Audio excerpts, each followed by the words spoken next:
Hi everybody, Mrs. Dottie back. Can you believe that we're already to chapter 16 of The Wizard of Oz?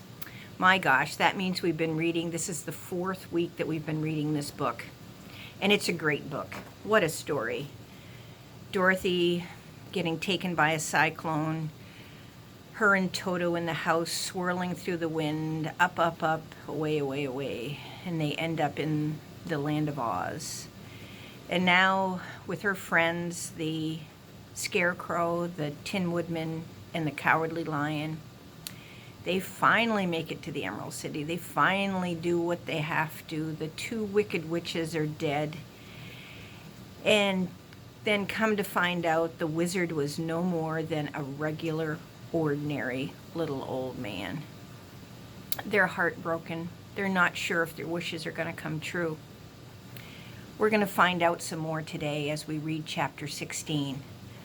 But maybe it just goes to show you, waiting for somebody else to do something for us maybe doesn't always work. Maybe we have to learn to do things by ourselves. And maybe we can do a lot more than we think we can. Let's find out what happens to our friends. Today our chapter is called The Magic Art of the Great Humbug. And remember, they called the wizard a humbug. We usually think of humbug as like bah humbug from that famous Christmas story, The Christmas Carol, when we go bah humbug. Well, actually a humbug means somebody that doesn't speak the truth. What they are speaking is false. And that's kind of what the wizard did. He allowed people to think that he was a great and powerful person when actually he just landed in a hot air balloon. We've seen a lot of those certainly here in the summertime. But anyway, let's find out what happens today in chapter 16. Next morning, the Scarecrow said to his friends, "Congratulate me. I am going to Oz to get my brains at last. When I return, I shall be as other men are." "I have always liked you as you were," said Dorothy simply.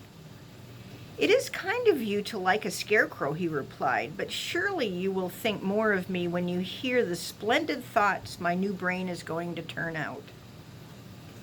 Then he said goodbye to them all in a cheerful voice and went to the throne room where he rapped upon the door.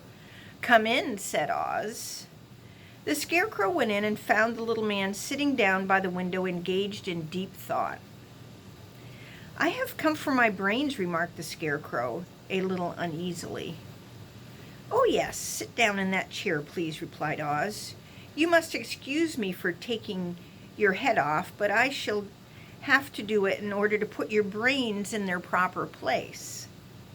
"That's all right," said the Scarecrow. "You are quite welcome to take my head off as long as it will be a better one when you put it back on again." So the wizard unfastened his head and emptied out the straw. Then he entered the back room and took up a measure of bran, which he mixed with a great many pins and needles. Having shaken them together thoroughly, he filled the top of the Scarecrow's head with a mixture and stuffed the rest of the space with straw to hold it in place. When he had fastened the Scarecrow's head on his body, again he said to him, "Hereafter you will be a great man, for I have given you a lot of brand new brains." The Scarecrow was both pleased and proud of all the fulfillment of his greatest wish, and having thanked Oz warmly, he went back to his friends. Dorothy looked at him curiously. His head was quite bulged out on the top with brains. "How do you feel?" she asked. "I feel wise indeed," he answered earnestly. "When I get used to my brains, I shall know everything." "Why are those needles and pins sticking out of your head?" asked the Tin Woodman. "That is proof that he is sharp," replied the Lion. "Well, I must go to Oz and get my heart," said the Woodman. So he walked to the throne room and knocked on the door. "Come in," called Oz. And the Woodman entered and said, "I have come for my heart." "Very well," answered the little man. "But I shall have to cut a hole in your breast so I can put your heart in the right place. I hope it won't hurt you." "Oh no," answered the Woodman. "I shall not feel it at all." So Oz brought a pair of tinner's shears and cut a small square hole in the left side of the Tin Woodman's breast. Then, going to a chest of drawers, he took out a pretty heart made entirely of silk and stuffed with sawdust. "Isn't it a beauty?" he asked. "It is indeed," replied the woodman, who was greatly pleased. "But is it a kind heart?" "Oh, very," answered Oz. He put the heart in the woodman's breast and then replaced the square of tin, soldering it neatly together where it had been cut. "There," he said, "now you have a heart that any man might be proud of.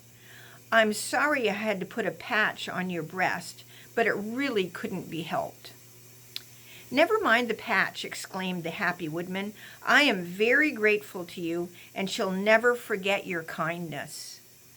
"Don't speak of it," said Oz. Then the Tin Woodman went back to his friends, who wished him every joy on account of his good fortune. The lion now walked to the throne room and knocked on the door. "Come in," said Oz. "I have come for my courage," announced the lion, entering the room. "Very well," answered the little man. "I will get it for you." He went to a cupboard and, reaching up on a high shelf, took down a square green bottle, the contents of which he poured into a green gold dish, beautifully carved. Placing this before the Cowardly Lion, who sniffed at it as if he did not like it, the wizard said, "Drink." "What is it?" asked the lion. "Well," answered Oz, "if it were inside of you, it would be courage. You know, of course, that courage is always inside you. So this really cannot be called courage until you have swallowed it. Therefore, I advise you to drink it as soon as possible." The lion hesitated no longer, but drank till the dish was empty. "How do you feel now?" asked Oz. "Full of courage," replied the lion, who went joyfully back to his friends to tell them of his good fortune. Oz, left to himself, smiled to think of his success in giving the Scarecrow and the Tin Woodman and the lion exactly what they thought they wanted. "How can I help being a humbug," he said, "when all these people make me do things that everybody knows can't be done?" It was easy to make the Scarecrow and the lion and the woodman happy because they imagined I could do anything. But it will take more than imagination to carry Dorothy back to Kansas, and I'm sure I don't know how it can be done. And that's the end of chapter 16. So our friends, the Scarecrow, got his brand new brains. Our friend the Tin Woodman got his heart, and the Cowardly Lion drank up his courage. Because they all knew they could do it. It's just like when we know in our heart that we can do something, we usually get it done. So with that, I know you're back to school this week doing your new lessons. Good luck with that. I'm sure it'll be fun. And I hope you go outside. The weather gets better and better every day. So go out, have some fun, get some exercise. Be good to your family and stay well. And we'll see you tomorrow for Chapter 17 of The Wizard of Oz. Bye-bye.